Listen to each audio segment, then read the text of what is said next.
Korkma benim, korkma, korkma. Aleykümselam. Sen kimsin lan? Sen Adıyaman'da Korhan sen miydin? He. Tamam ben şimdi halledeyim. Ben de kendi rahat bırak. Euzubillahimineşşeytanirracim. İnşallah rızana koyazım.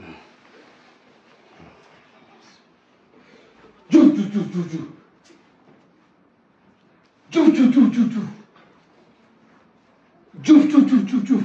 Cüf cüf hoca. Cuf cuf cuf cuf cuf. Cüf cüf hoca bu göt bir yabancı gelmiyor. Cuf cuf cuf cuf. Göt göte benzer. Cuf cuf cuf cuf cuf cuf. Vallahi bir yabancı gelmiyor bu. Cuf cuf cuf cuf cuf. Göt göte benzer. Cuf cuf cuf cuf. Cuf cuf cuf cuf cuf. Yani etki yapmasın cüf cüf hoca. Lo ne yapacak? O gidecek. Sado. Hiçbir şey olmayacak. Sado. Sado kim? Sado kim? Bak Sado aklında kalmış.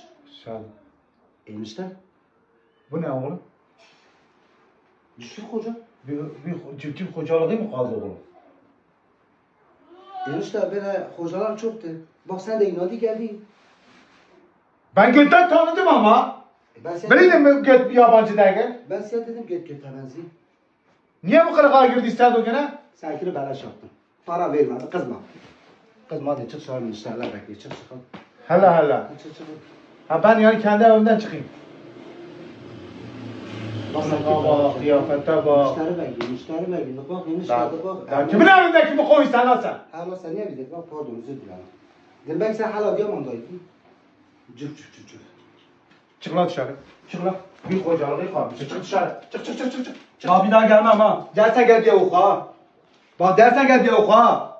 Allah sen sadar geldi o. Bir daha gel. Şşş. Yürü lan çık dışarı.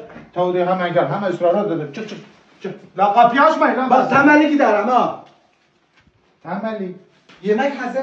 Yok yok yemek yeme sen. Yemek yeme. Çık dışarı. Abla beni koyun. Yürü. Yürü sen de ablayla. Yürü. Oh be. Nedir lan bundan çektiğim? La almayın lan bunu içeri.